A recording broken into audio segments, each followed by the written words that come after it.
Predestinação, por Tiago Nunes. Então, lá em Gálatas capítulo 4, nós lemos o seguinte: Dizei-me vós, os que quereis estar debaixo da lei, não ouvis vós a lei? Pois está escrito que Abraão teve 2 filhos, um da escrava e outro da livre. Mas o da escrava nasceu segundo a carne, e o da livre mediante promessa. Isso é uma alegoria. Essas mulheres representam 2 alianças.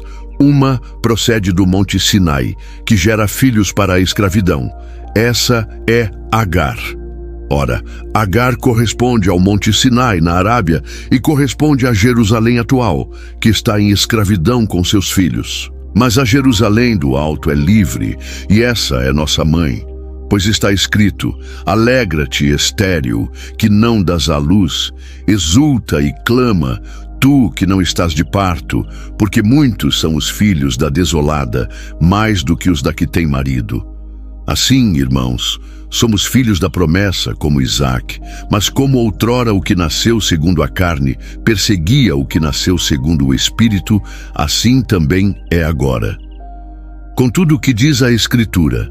Lança fora a escrava e o seu filho, porque de modo algum o filho da escrava herdará com o filho da livre. Portanto, irmãos, não somos filhos da escrava, mas da livre.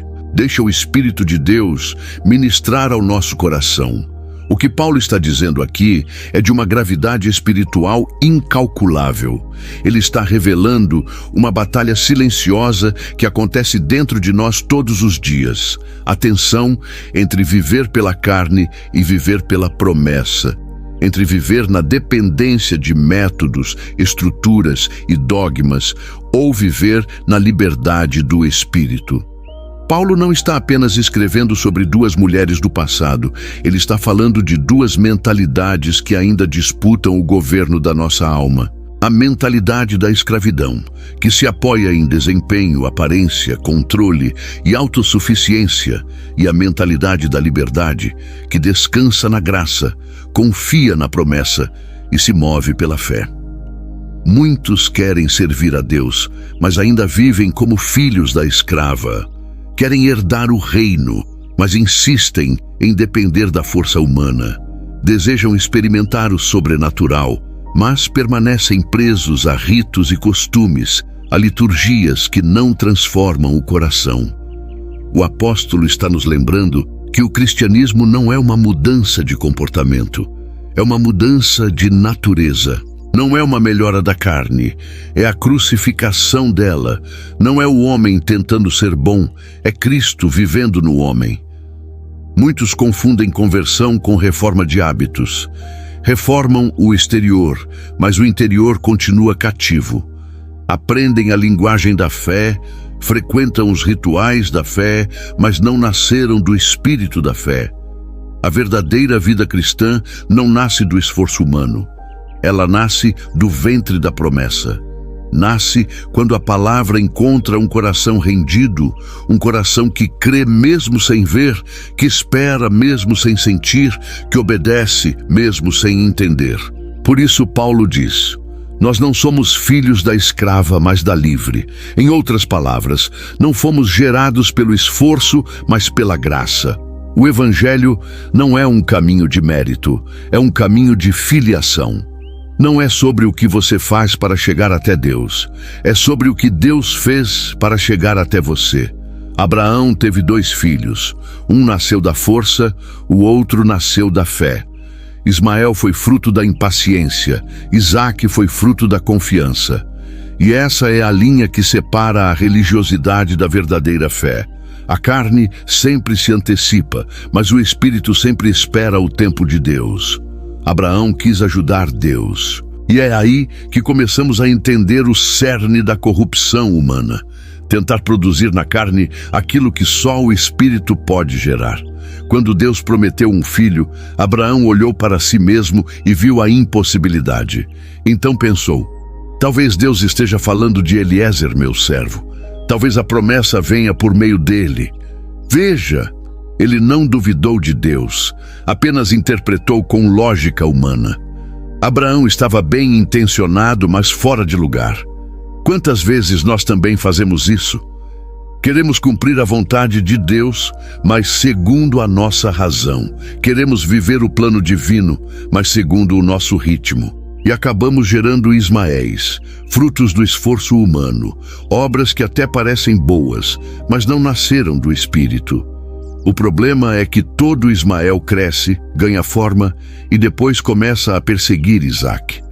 O que nasce da carne sempre persegue o que nasce do Espírito. O orgulho persegue a humildade, a vaidade persegue a pureza, a lógica persegue a fé, a pressa persegue a promessa. E é por isso que Deus diz: lança fora a escrava e o seu filho, porque a carne e o espírito nunca poderão herdar juntos. Não dá para viver entre o Sinai e o Calvário. Não dá para servir a lei e a graça ao mesmo tempo. Não dá para dizer que confia em Deus e continuar tentando controlar o resultado. Deus não nos predestinou para o controle, mas para a confiança. Não nos predestinou para o medo, mas para a liberdade. Não nos predestinou para a carne, mas para o espírito. A predestinação não é sobre um destino geográfico, céu ou inferno. É sobre uma identidade espiritual, sermos conformes à imagem de Cristo. Porque os que dele conheceu, também os predestinou para serem conforme à imagem do seu Filho. Romanos 8:29. Fomos predestinados a ser como ele, predestinados a andar como ele andou. Predestinados a pensar, amar, servir e reagir como ele. A predestinação é o chamado eterno de Deus para que a imagem de Cristo seja plenamente formada em nós. Deus não está nos levando a um lugar, Ele está nos transformando em uma pessoa. O céu não é o prêmio, Cristo é. O destino não é um endereço, é uma natureza. O propósito não é chegar a um trono, é ser feito semelhante ao Cordeiro. Por isso, o Evangelho não é uma escada de ascensão, é uma cruz de rendição. O Evangelho não nos eleva ao topo do mundo, ele nos convida a morrer para o mundo. A predestinação é o chamado à crucificação da velha natureza para que a nova natureza de Cristo resplandeça em nós. O plano de Deus nunca foi nos fazer religiosos, mas filhos. E filhos não se relacionam com o Pai por medo, mas por amor.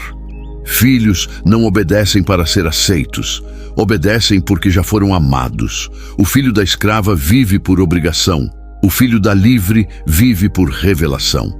O primeiro trabalha para merecer, o segundo serve porque compreende. O primeiro teme perder, o segundo se alegra em entregar. Quando vivemos sob a lei, tudo se torna um fardo.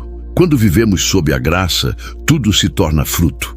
Porque a graça não é permissão para pecar, é poder para vencer.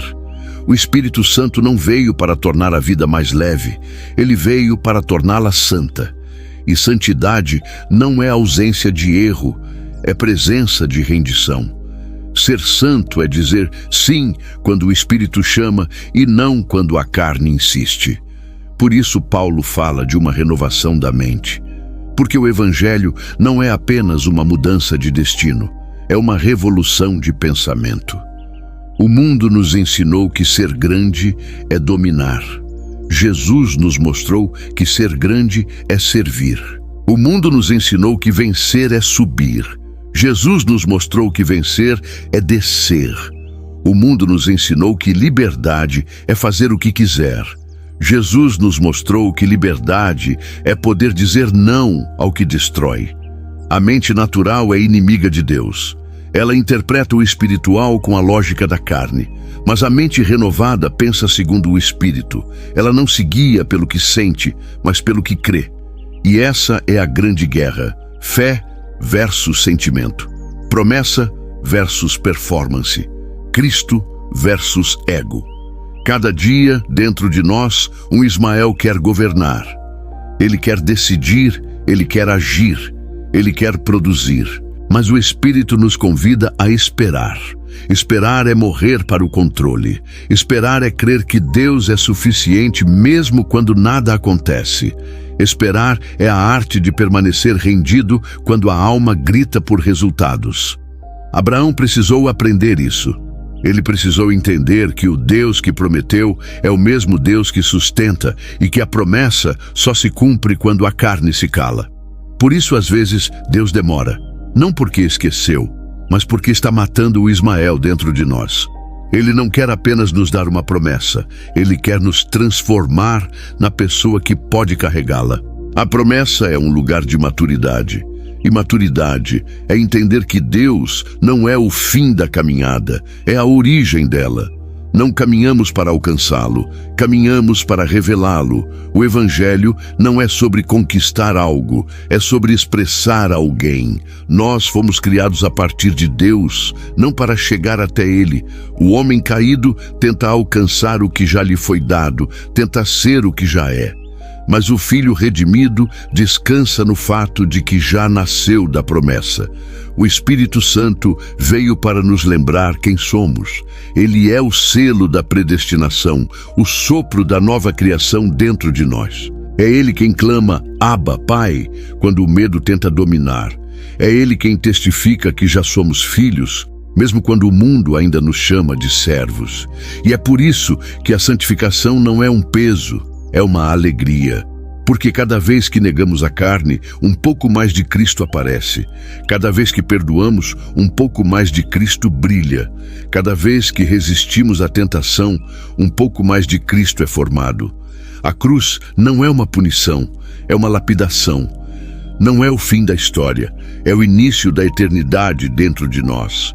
Você foi predestinado para ser imagem viva de Cristo.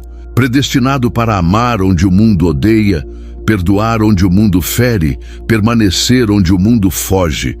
Predestinado para provar que a graça é mais forte que o pecado e que a promessa é mais fiel que a dor. O mesmo Espírito que ressuscitou Jesus dentro do túmulo está ressuscitando você dentro da vida. O mesmo poder que venceu o inferno está te libertando da escravidão do medo, do controle e da culpa. Você não é mais filho da escrava, você é herdeiro da promessa. Agar e Sara continuam falando conosco. Uma representa o esforço, a outra representa a fé. Uma gera ansiedade, a outra gera descanso. Uma depende da carne, a outra depende da graça. E a pergunta de Deus hoje é: de qual ventre você quer nascer? Porque todo filho carrega a natureza daquilo que o gerou. Se nasceu da carne, viverá na oscilação da carne. Mas se nasceu da promessa, viverá na constância do Espírito. Deus te predestinou para andar no Espírito, para vencer pela fé, para governar sobre si mesmo, para ser templo vivo da sua presença. E isso só é possível quando deixamos o Espírito Santo conduzir o processo de adoção. Quando entendemos que Ele não nos escolheu por competência, mas por amor. Que não fomos chamados por performance, mas por propósito. Que o Pai não procura servos que o impressionem, mas filhos que o representem. Essa é a essência da predestinação. Sermos restaurados à imagem do Filho, para que o mundo veja o Pai através de nós. Então, se hoje você sente que vive dividido entre fé e carne, entre promessa e esforço, entre graça e lei, escute, Deus está te chamando de volta à origem. Ele quer restaurar o Filho dentro de você. Ele quer te libertar da escravidão do se quer de fazer, para te ensinar o descanso do ser. Você não foi criado para merecer, foi criado para refletir, não para correr atrás, mas para manifestar, não para conquistar, mas para permanecer. O filho da promessa está dentro de você e ele quer crescer. Mas para que Isaac cresça, Ismael precisa sair. Não por ódio, mas por propósito. Não por julgamento, mas por libertação. Deus não quer o seu esforço, Ele quer o seu altar. Não quer o seu desempenho, Ele quer o seu coração. Porque o que Deus prometeu, Ele mesmo vai cumprir. O seu papel é crer. Crer até o fim. Crer mesmo cansado. Crer mesmo ferido. Crer mesmo quando a lógica diz que não há mais como. A fé é o ventre da promessa. E quando o ventre da fé é tocado pelo Espírito, o impossível começa a se formar. Foi assim com Abraão, foi assim com Sara, foi assim com você. Você é fruto de uma promessa eterna, selada na cruz, confirmada na ressurreição e sustentada pelo Espírito. Por isso, não viva como servo da lei, viva como filho da graça. Não corra tentando alcançar o favor de Deus. Caminhe revelando o favor que já te alcançou. Não lute para provar quem é. Apenas creia em quem Ele disse que você já é. Você é predestinado a amar, predestinado a vencer, predestinado a refletir a glória de Cristo neste tempo. E quando o mundo olhar para você, ele não verá mais a escrava, nem o filho da escravidão. Verá o brilho da liberdade, verá o rosto da promessa, verá Cristo em você, a esperança da glória. Abraão colocou Eliezer naquele lugar. E aqui está uma das chaves mais delicadas da vida espiritual. Quando tentamos resolver o que é divino com ferramentas humanas. Muitas vezes, porque ainda pensamos o espiritual a partir da lógica humana, acabamos colocando nossas competências em lugares onde elas jamais deveriam estar. Nós depositamos confiança em nossa capacidade e damos a ela um valor que ela não pode sustentar. Porque não compreendemos o princípio da vocação, confundimos vocação com convocação. Achamos que Deus nos convocou para um serviço, quando na verdade Ele nos vocacionou para um propósito. O chamado de Deus não é uma tarefa a ser executada, é uma identidade a ser revelada. Não é um cargo, é uma natureza, não é uma função, é um nome. Mas a cultura religiosa do nosso tempo tem nos treinado a medir espiritualidade por competência e não por comunhão. Temos confundido desempenho com propósito. Transformamos dons em ferramentas de produtividade e ministérios em estruturas de eficiência.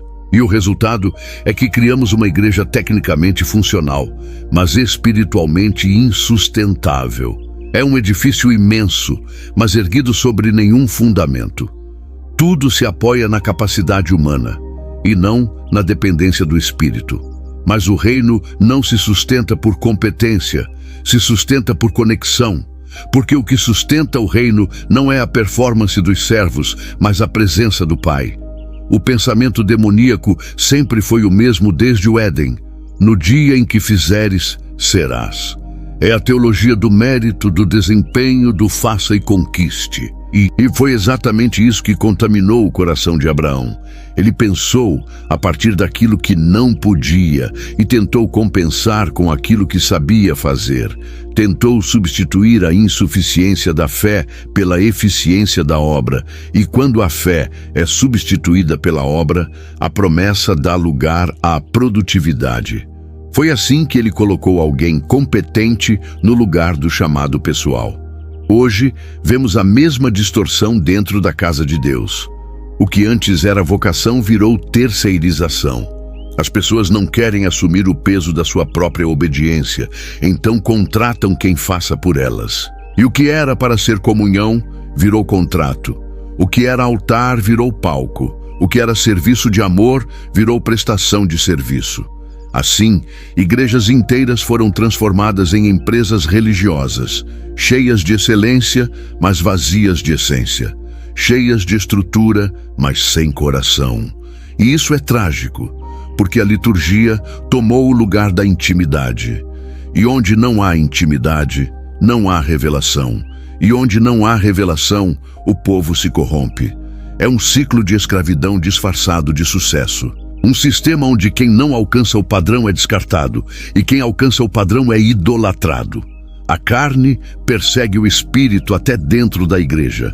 Paulo chama isso de Agar. O sistema do esforço, da competência, da lei, da meritocracia espiritual. E em uma declaração chocante, ele compara Agar, a escrava, mãe de Ismael, com o ministério de Moisés. Ele está dizendo: mesmo que o ministério da lei tenha libertado o povo do Egito, ele ainda produz escravos. Porque a lei pode libertar da escravidão exterior, mas só a graça liberta da escravidão interior. A lei muda o comportamento, o espírito muda a natureza. Você consegue imaginar o impacto dessa afirmação em um hebreu? Paulo estava dizendo que todo aquele que confia em seus ritos em sua doutrina, em sua disciplina, todo aquele que se garante no próprio desempenho, esse é um ismaelita espiritual, um filho da carne e não da promessa. Era como se Paulo dissesse: todo aquele que se gloria no que faz e não no que é em Cristo ainda vive sob Agar. E isso é um choque, porque a maioria de nós foi treinada assim. Fomos moldados a acreditar que Deus reconhece o nosso esforço, quando na verdade Ele se revela a nossa rendição. E assim, sem perceber, geramos nossos próprios perseguidores. As mesmas estruturas que criamos para servir a Deus começam a nos consumir. O mesmo sistema que prometia liberdade se transforma em um fardo. Daí o alto índice de depressão entre líderes.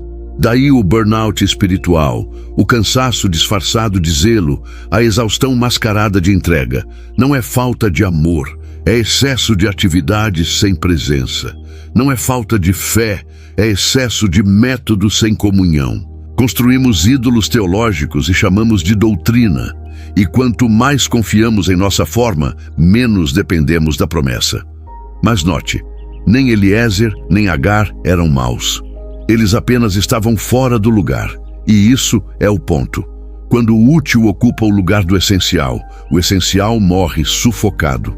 As metodologias não são o problema. O problema é quando o método ocupa o lugar da fé. O serviço é necessário. O problema é quando o serviço substitui a pessoa. A competência é boa. O problema é quando ela se torna a base da identidade. Sara não apenas riu da promessa, ela propôs o serviço no lugar da fé. E Abraão, em vez de confrontar, aceitou. O mesmo padrão de Adão e Eva se repetiu. A mulher racionalizou o erro, o homem consentiu com a omissão. O diabo não ofereceu veneno, ele ofereceu praticidade. Ele disse: vocês podem resolver isso sozinhos, é só agir. E a carne adorou a ideia. O inimigo não destrói com maldade, mas com lógica. Ele nos convence a substituir o tempo de Deus pelo atalho humano. E o resultado é sempre o mesmo. Nasce um filho que cresce, se fortalece e depois nos persegue. Porque todo Ismael parece certo no começo. Toda a solução da carne começa eficiente, mas termina sufocante. Sara não se sentiu traída. Ela achou que estava ajudando. Ela interpretou a fé como demora, e a demora como ausência. Mas Deus não estava atrasado, Ele estava ensinando. Porque antes de dar um filho, Deus queria dar consciência. Antes de mudar a circunstância, Ele queria transformar o coração. E é isso que Deus está fazendo conosco. Ele está purificando o entendimento da igreja para que o serviço nunca mais ocupe o lugar da intimidade, para que a competência nunca mais substitua a vocação, para que a estrutura nunca mais apague o afeto. Quando Paulo diz: manda embora a escrava e o seu filho, ele não está falando de pessoas, ele está falando de mentalidades. É uma libertação da mente, um expurgo espiritual, uma cura do pensamento. Mandar embora Agar é expulsar de nós o sistema da performance, é parar de tentar impressionar a Deus e começar a se relacionar com Ele. É trocar a lógica do mérito pela linguagem do amor. Porque fomos adotados, não contratados. Fomos predestinados para um relacionamento, não para uma rotina. É isso que o anjo diz à igreja de Éfeso. Conheço tuas obras, teu zelo, teu sacrifício, tua doutrina, mas tenho contra ti que deixaste o primeiro amor. Em outras palavras, vocês têm estrutura, mas perderam o afeto. Têm ortodoxia, mas não têm ternura. Têm doutrina, mas perderam o coração. E o que resta de uma fé sem amor? Apenas dever, apenas disciplina, apenas desempenho. Mas Deus não nos chamou para o dever, Ele nos chamou para o deleite. Não nos criou para servi-lo por obrigação, mas para amá-lo por convicção. E todo o processo de Deus em nós não se cumpre na nossa capacidade, mas na pessoa que nos tornamos. É por isso que Pedro escreve: acrescentai à vossa fé o amor fraternal e ao amor fraternal a caridade, Porque se estas coisas existirem em vós, não sereis ociosos nem estéreis no pleno conhecimento de Cristo. 2 Pedro 1, 7 e 8. Sem afeto, a fé fica míope, e de míope torna-se estéril. Sara resolveu o problema de Abraão, mas não resolveu o dela. Abraão ganhou um filho, mas Sara continuou estéril, porque o serviço nunca pode produzir o que só o Espírito pode gerar. Deus não queria apenas um herdeiro, Ele queria uma aliança. Não queria apenas um filho, queria uma família. Não queria apenas resolver uma carência, queria transformar uma relação. E é isso que Ele ainda quer. Deus quer filhos, não prestadores de serviço. Quer corações, não performances. Quer comunhão, não contratos. Porque o reino não se sustenta em competência, mas em afeição redimida. E quando o amor volta a ser o centro, tudo o resto encontra o seu lugar. Amém, amados? Que o Espírito Santo ilumine os olhos do nosso entendimento para que possamos discernir a riqueza da nossa vocação e lançar fora toda a mentalidade de escravidão que ainda habita em nós. E lembre-se, a promessa não nasce do serviço, mas da fé. E a fé não se expressa em desempenho, mas em rendição. Permaneça na promessa e não na pressa, na vocação e não na competência, na comunhão e não no controle. Porque a liberdade não está em fazer muito, mas em ser totalmente dele. Há um mistério que atravessa os séculos, uma pergunta que ecoa desde o Éden. Por que o homem se corrompeu se foi criado à imagem de Deus? Essa pergunta não é apenas teológica, é existencial. Ela toca o centro da alma humana, o conflito entre aquilo que fomos criados para ser e aquilo que tentamos ser por nós mesmos. Desde o princípio, a humanidade acreditou que precisava chegar até Deus, quando na verdade já havia sido criada a partir dele. Foi aí que tudo começou a ruir. O homem se perdeu não porque foi enganado por completo, mas porque acreditou que poderia conquistar por esforço o que só poderia ser recebido por graça. A serpente não ofereceu uma fruta, ela ofereceu uma ilusão. A ilusão de que a semelhança divina pode ser produzida pelo fazer e não pelo ser. De que a glória de Deus poderia ser alcançada por conquista e não revelada por origem. E assim, o homem trocou sua filiação por performance, trocou o descanso da comunhão pela ansiedade da conquista, trocou a presença pelo projeto. O ser foi substituído pelo fazer, e o estar com Deus foi trocado pelo tentar ser como Deus. Foi assim que a corrupção entrou. Não pela ignorância, mas pela presunção. Não por falta de algo, mas por tentar criar o que já havia sido dado.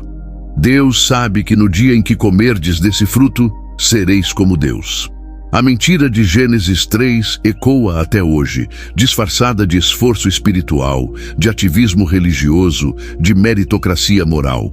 Mas a essência é a mesma: tentar ser o que só se pode refletir. Deus não queria que o homem chegasse a Ele. Deus queria que o homem viesse dele, porque Deus não é o ponto de chegada. Ele é o ponto de origem.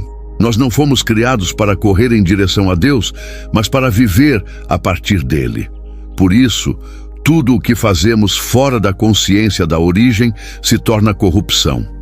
Toda tentativa de alcançar o divino, sem reconhecer que já viemos do divino, é uma forma de rebelião disfarçada de esforço. E é nesse abismo que a humanidade caiu. O abismo do fazer para ser. A corrupção humana nasceu quando deixamos de confiar na natureza do Criador e passamos a confiar na habilidade da criatura. Quando Adão comeu do fruto, ele não apenas desobedeceu, ele declarou independência. Foi o primeiro grito de autonomia espiritual da história. E esse grito ecoa dentro de cada um de nós quando tentamos construir caráter sem cruz, santidade sem arrependimento, fé sem dependência, domínio próprio sem Espírito Santo. O homem se perdeu quando acreditou que podia produzir aquilo que só poderia refletir. Deus já havia dito: façamos o homem à nossa imagem e semelhança. Mas o homem quis tomar aquilo que já tinha e, ao tentar chegar, perdeu-se do lugar de onde veio. Deus não quer que o homem o alcance, Deus quer que o homem o revele. Não fomos criados para alcançar o céu, mas para manifestar o reino. Não fomos feitos para buscar um lugar, mas para revelar uma pessoa. E essa pessoa é Cristo. A predestinação não é um mapa, é um espelho. Não é um destino geográfico, é um chamado de natureza. Não é um lugar para onde vamos, é uma identidade para onde voltamos. Romanos 8 diz: porque aos que de antemão conheceu, também os predestinou para serem conformes à imagem de seu Filho. A palavra-chave é imagem. A predestinação não é um endereço celestial, é uma transformação espiritual. Fomos predestinados para ser como Cristo, não apenas para estar com Cristo. Antes da fundação do mundo, Deus já nos escolheu para sermos santos, irrepreensíveis e cheios de amor. Não é sobre o futuro, é sobre a origem.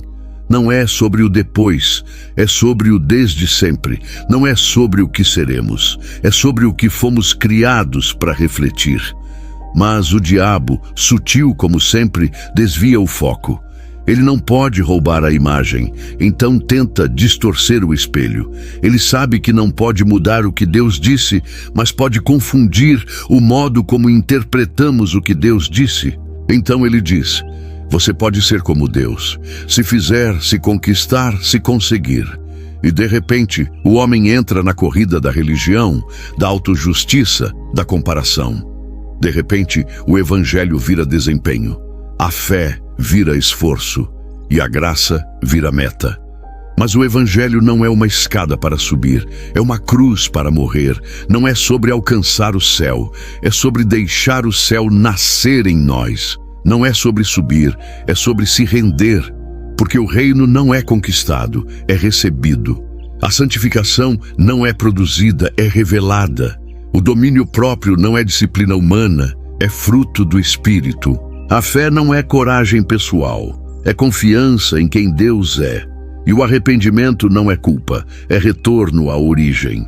Quando Paulo escreve aos Efésios dizendo: fomos predestinados para sermos filhos de adoção por meio de Jesus Cristo, ele não está falando de um privilégio seletivo, mas de um propósito coletivo.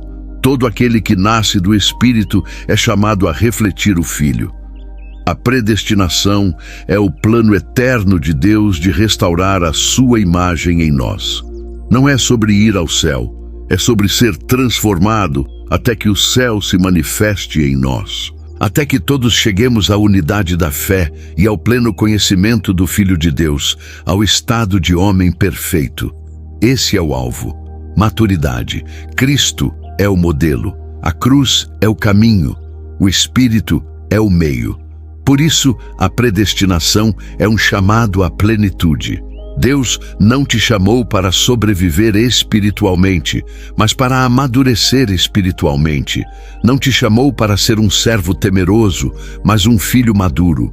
Não te chamou para buscar aceitação, mas para viver a partir dela. Quando entendemos isso, o fazer deixa de ser uma tentativa e se torna uma expressão. Eu não oro para ser aceito, eu oro porque fui aceito. Eu não sirvo para ser amado, eu sirvo porque sou amado. Eu não busco a Deus para encontrá-lo, eu busco porque Ele já habita em mim. A fé deixa de ser uma escada e se torna um espelho. Em Cristo, somos restaurados à origem. A cruz é o retorno ao Éden. O Calvário é o portal que nos leva de volta à comunhão perdida. Ali, onde o primeiro Adão caiu tentando ser como Deus, o segundo Adão se entregou sendo Deus, para que nós, pela graça, pudéssemos refletir a sua glória. Por isso, a predestinação é o selo da graça. Ela garante que o que Deus começou, Ele vai terminar. Ela nos lembra que fomos escolhidos antes de nascer, amados antes de existir, perdoados antes de pecar, predestinados não para viver uma vida religiosa, mas para viver uma vida de plenitude. Mas atenção, Plenitude não é conforto, é transformação. Ser conformado à imagem de Cristo é ser trabalhado, podado, purificado. É permitir que o Espírito Santo substitua o velho homem pelo novo. É morrer todos os dias para o orgulho e nascer para a dependência. É deixar de tentar ser forte e aprender a ser moldado. É deixar que o domínio próprio não venha da carne, mas do Espírito. A maturidade espiritual não é medida por quantos dons temos, mas por quanto de Cristo é visível em nós. Não é medida por quantas vezes falamos em fé, mas por quantas vezes morremos para o ego. Não é medida pela quantidade de conhecimento, mas pela profundidade da entrega. A predestinação é o processo de Cristo sendo formado em nós. Ela não é o fim da jornada, é a garantia de que haverá jornada. Porque quem foi predestinado não vive de circunstâncias, vive de propósito. Quem entende o chamado não vive buscando aprovação, vive manifestando identidade. Quem nasceu do Espírito entende. Eu não caminho para chegar, eu caminho para revelar. Deus não quer que você viva tentando alcançá-lo. Ele quer que você viva revelando-o, porque você veio dele. E quem vem dele não tem medo do processo. Quem entende a origem não teme o fogo da maturidade, porque o fogo não destrói o ouro, apenas revela o que é puro. A santificação é o processo pelo qual a predestinação se cumpre. O arrependimento é o portal pelo qual voltamos à origem. E o Espírito Santo é o selo que garante que nada nos separará do amor que nos chamou. Por isso, quando a Bíblia diz, aos que predestinou, a esses também chamou, ela está falando de uma cadeia divina inquebrável. O chamado é a voz de Deus, lembrando quem você sempre foi nele. A justificação é o perdão que te limpa para continuar. E a glorificação é a consumação da imagem que sempre existiu em seu coração. A vida cristã não é uma escada de esforço, é um espelho de revelação.